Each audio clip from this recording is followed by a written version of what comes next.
All right, everyone, I think we are back up and running. I am pleased to introduce Kevin Holmes here for the next presentation. This is going to be a deep dive into COVID-19 and the fraud triangle. Kevin has a lot of experience working with business managers and CPA firms with high net worth clients and the like. Kevin, I'll let you kind of introduce yourself a bit more. I find it always helps, coming from you instead of me reading your bio. Very good. Thanks, Matt. Can you hear me okay and see me okay? Perfect. Looks good. We see your screen too. All right. Very good. And away I go. Thanks so much.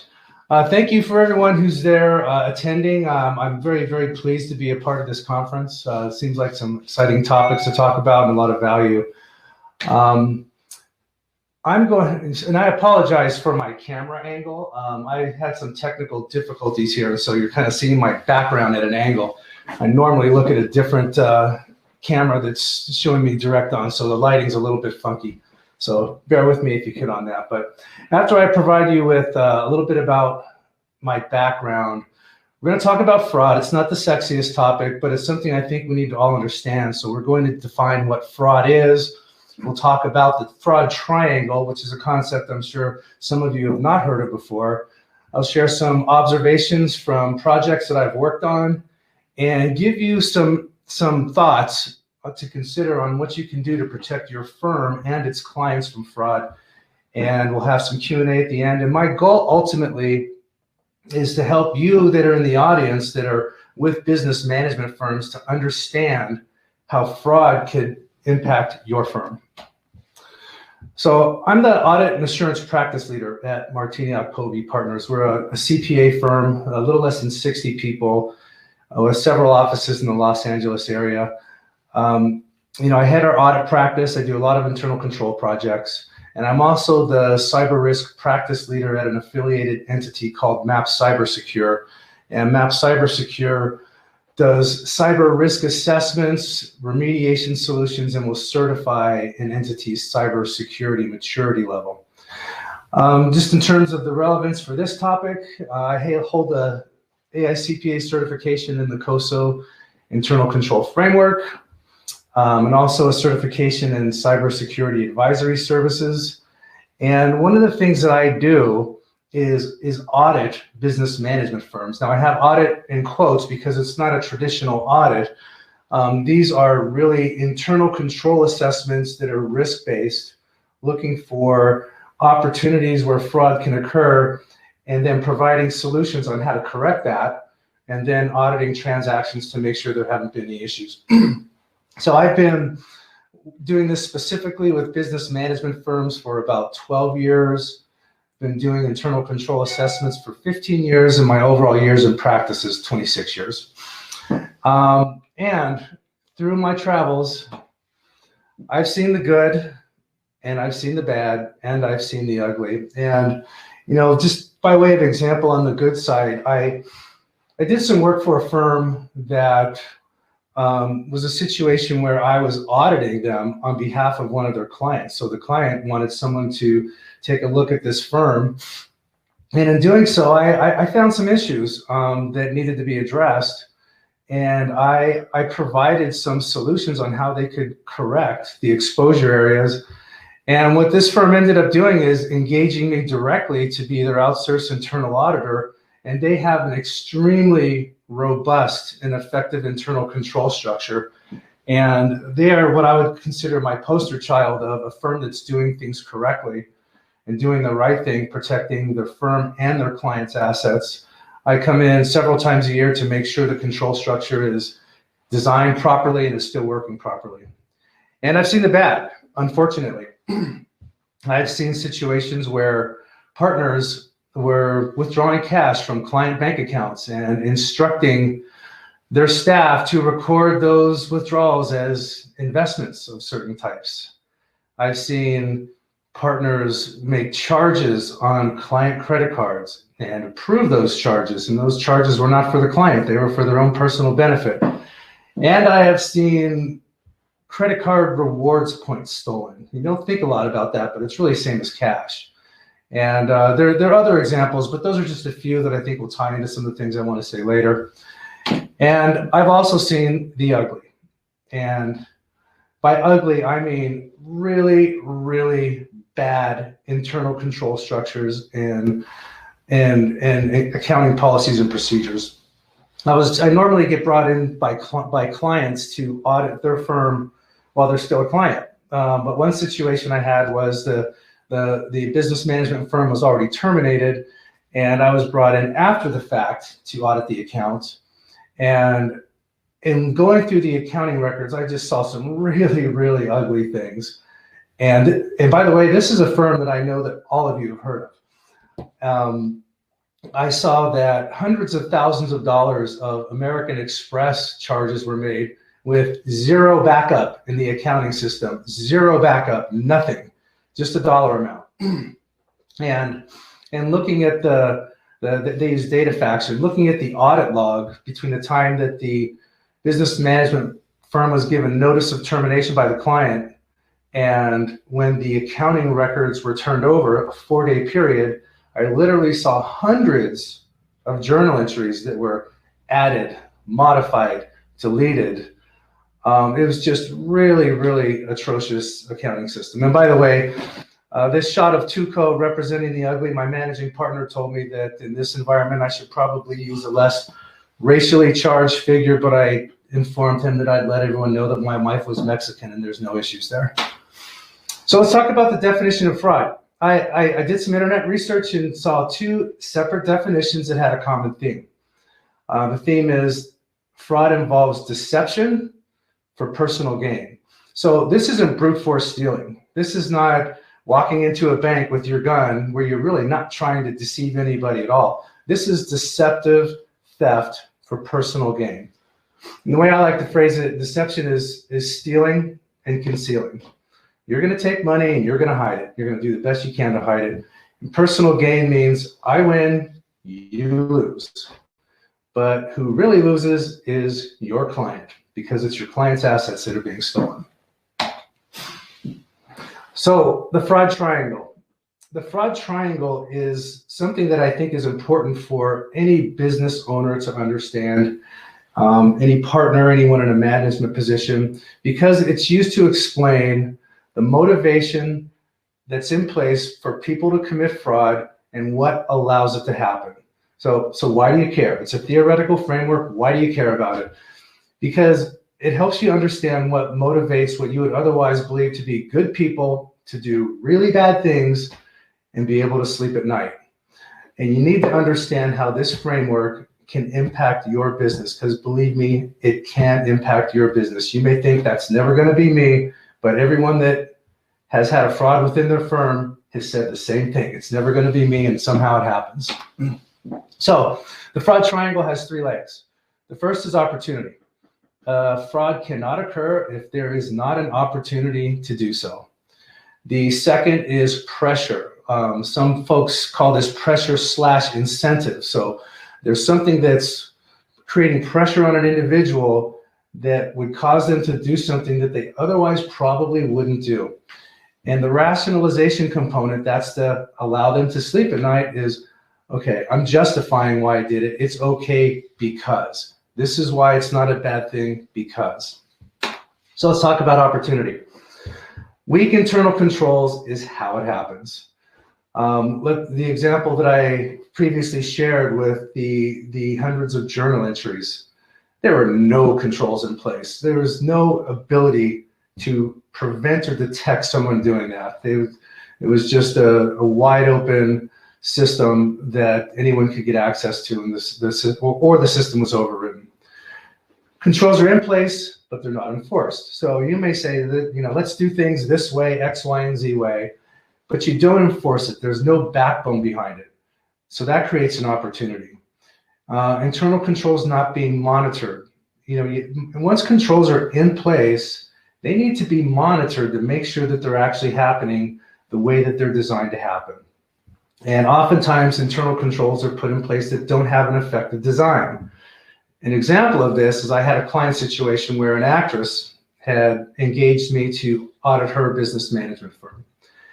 This particular individual had a $150 million investment portfolio, of various assets. And what they put in place was a three-party system to ostensibly protect the client's assets. And the way this worked was, if the client needed to withdraw money, and this particular client often withdrew large sums of money, sums in the millions of dollars for various projects and purchases.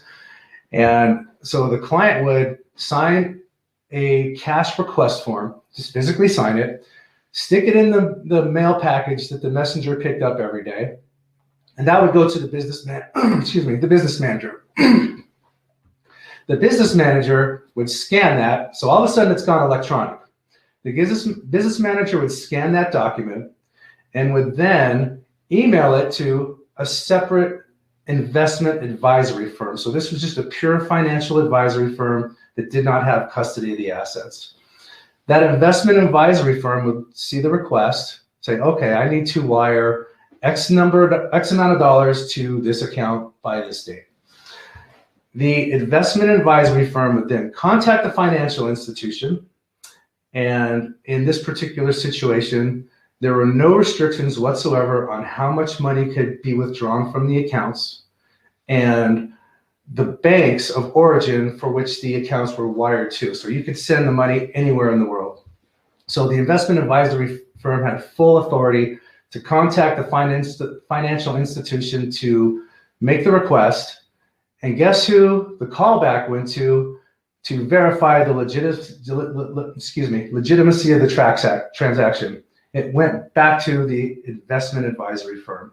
So full circle, the investment advisory firm had the ability to make a phone call and wire money to their own account and disappear. Didn't happen, but that's an example of an ineffectively designed control. So lack of segregation of duties is often an issue, particularly with smaller firms, and too much trust. I've heard it time and time again. I trust the person.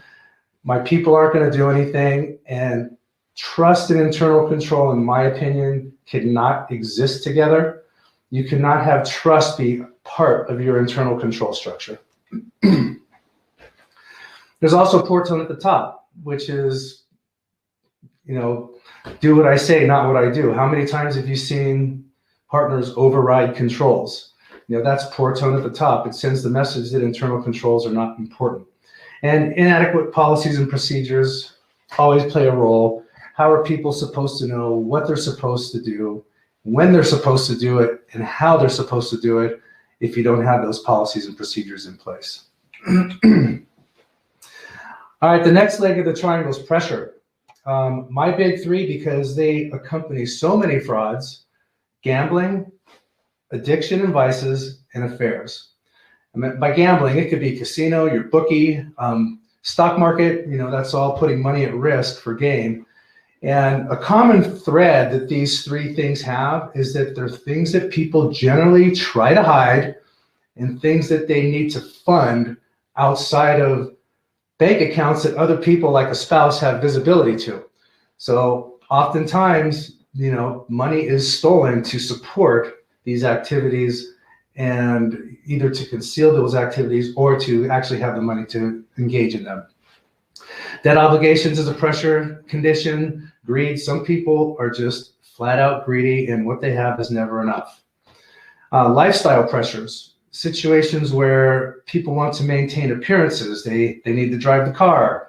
They need to send their kids to the private school. They need to wear the suits and the proper clothing. So lifestyle needs is a pressure, and it's a real pressure in many cases. And life pressures also. This is different from lifestyle pressures. This is a situation where maybe you have a sick child and the child has a condition that the treatment to effectively address it is not something that insurance will cover. And that is a tremendous amount of pressure or pressure condition that causes people to need financial resources that they may not have. Okay, rationalization. Why people in their mind say it was okay to do it. Sometimes people are just backed into a corner. They've tried traditional financing. They've tried to borrow from their family. They've tried the banks. They just can't get the money, and they need it to get out of a jam. They feel like they've got no way out, and stealing is their way out. I deserve it. You know, how many times have we heard something like that, especially in the business management space, where people may think, boy, I work so hard to protect my client from themselves. You know, they're reckless. I'm worth more than what I'm getting. So, you know, you rationalize it that way, that it's okay to do it. Sometimes people take money and they intend to pay it back. And these are tricky because these people don't even think they're stealing because they intend to pay it back. So they just can't get the money any other way. They say, you know what, I'll take it and I'll put it back in before they even notice that it's gone. And what happens is they don't take enough. So they have to take a little bit more, and that may not be enough. And they have to take a little bit more. Then they start doing additional frauds to hide the initial frauds. And they may pay some of the money back, but not all of it. And so it's a cycle that just keeps going round and round in a circle. Certain situations, some people just say, hey, they won't even miss the money. You know, my client with a $150 million portfolio, you're not going to miss a couple $100,000. You know, it's just a blip. You know, it's just a small market change or interest rate change that can cause that. The credit card points, they don't even know they've racked up all those points. They won't even miss it. Some people think this way. I don't get it, but they think if they aren't smart enough to protect themselves, they deserve it. They deserve what they get. And here's the jumping on the bandwagon reason to rationalize. Everyone's doing it. You know, it's not that bad if everyone else is doing it. So those are the three legs of the fraud triangle. And all those things really need to be in place for fraud to happen. And if those things are in place, especially opportunity and pressure, you really need to be aware of how that could impact your firm. So we're in this pandemic. So how has COVID-19 impacted the fraud triangle? Pressure. There's pressure that people are experiencing now that is unprecedented and widespread. You know, your clients may not be making as much money as they normally would, you know, based on what they do. I mean, if you have a client that's a touring musician and recording artist, they're not making a lot of money right now. And we all know how business management firms get compensated. Clients are making less money, the business management firms making less money as well. In addition, as a follow-on, partners may be making less money. Excuse me. Partners and owners of business management firm and their employees, they may be stretched thin. They may be stretched thin. You know, when COVID hit and my partners and I didn't know how it was going to impact our firm, we all immediately decided to take a 15 to 20% cut in our drawing compensation. We didn't want to lay people off. We wanted to keep our team intact. And while we were able to make it through the period of time in which we did that, for some people, they may be stretched to the max, and having them make less money is just something that doesn't work. So people may be stretched thin and be feeling the pressure. Again, debt obligations, and we talked about the pressure to maintain the lifestyle, pressure to maintain appearances, keeping up with the Joneses. COVID-19 all has a role to play in that. And I think just about, you know, there aren't many people that I know that haven't had some sort of financial pressure due to this pandemic. I have clients that are doing better, but by and large, people are feeling the pinch. So when do I get phone calls for situations to work with business management firms or their clients? Whenever a major fraud hits the press, my phone starts ringing. Clients get nervous, especially clients of a firm that's been in the press for committing a fraud. They start getting concerned, wondering, is this happening to me? Am I being stolen from? So I get a lot of action when things like that hit the press. In addition, I get calls from business management firms because they don't want to be that firm. They want to understand where their exposure is and make sure that something like that is not happening within their firm. I also get phone calls when a trusted advisor, an agent, an attorney will say, why don't you have one? You know, I know you trust them, but go ahead and take a look.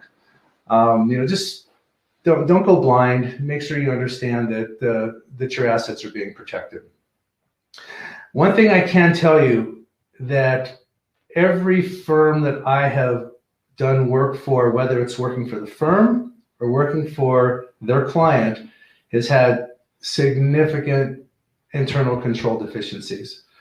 Some have had a lot of deficiencies and some haven't had a lot, but every single one I've worked with has had exposure areas where partners or employees had the ability to commit a significant fraud against their clients.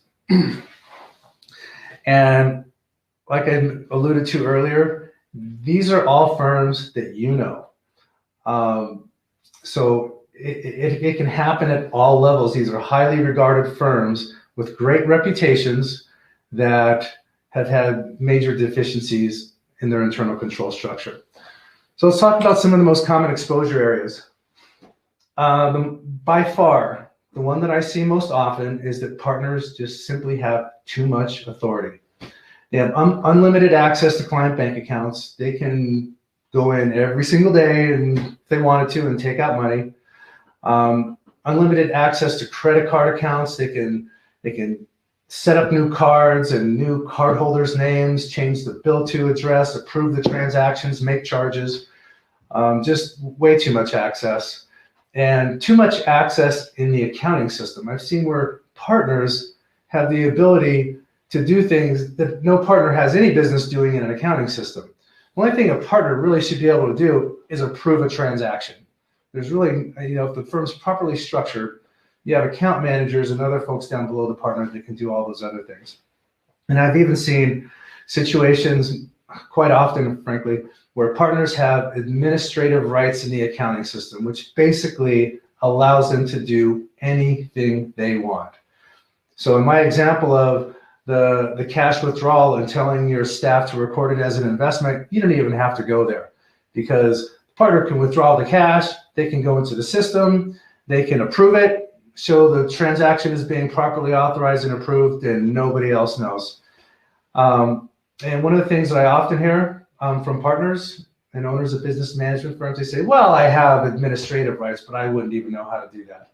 Let's talk about pressure. If the pressure is strong enough, you might figure out how to do it. Segregation of duties, as I mentioned, at smaller firms is also an issue. People processing, reconciling on the back end. It's you have to separate certain things for proper internal controls. We talked about lack of formal policies and procedures, and controls once in place have to be monitored and they have to be reassessed. So it's not a set it and forget it, because the internal control you put in place when your firm's at 25 people may not work when your firm's at 45 or 50 people. So you need to continually reevaluate your design of controls. So what can you do to protect your firm and protect your clients? First and foremost, understand that you're in the trust business. Yes, your CPAs, your accountants, your bookkeepers, your tax accountants, and your financial advisors and your counselors. You do all of those things and wear all those hats. But at the end of the day, you're in the trust business. You lose your client's trust, you lose that client. Understand your exposure and your vulnerabilities, including cyber risk.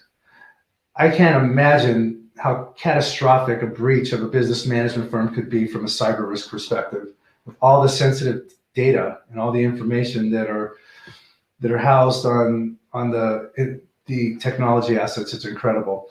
And it doesn't take a lot of effort to understand your exposure and your vulnerabilities. And once you understand what those are, make a business decision. Sometimes internal controls, they cost money, they slow things down. Is that cost worth the benefit that you're going to get in terms of protection? And is the reward that you may receive by not putting things in place worth the risk? Worth the risk to your reputation? Worth the risk to your client retention? And is the pain that you may suffer for not making the investment worth it? Protect your firm from rogue partners. And here's the challenging thing: you never know when a partner is going to go rogue. So what you have to do is make sure they don't have the opportunity to do it. Remove the excessive access. Put detective controls in place to monitor activity. I worked with a client where in the bank rec process, we put something in place where if a partner made a withdrawal above a certain dollar amount or a series of withdrawals over a certain period of time above a certain dollar amount, that in the bank reconciliation process, those were evaluated and specifically questioned. So detective controls can be very, very effective as well.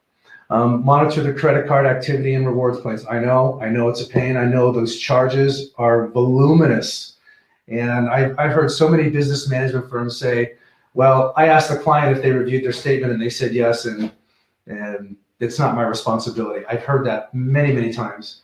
But this is a very, very commonly abused area. So review that credit card activity and know more about your partners. You know, what the situation your partner's in a year ago may not be the situation your partner's in today.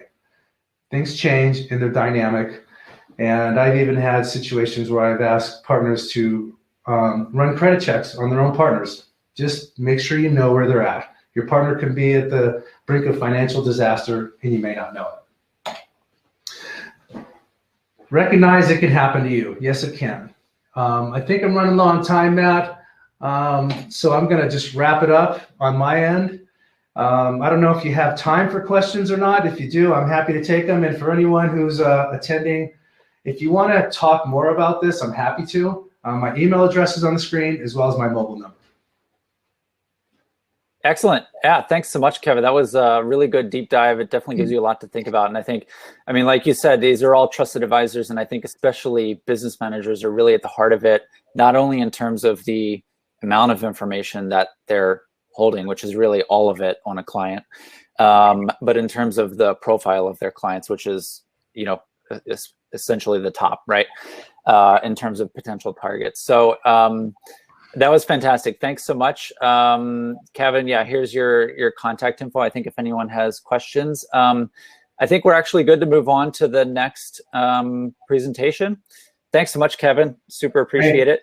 Thanks for having me, Matt. I appreciate it.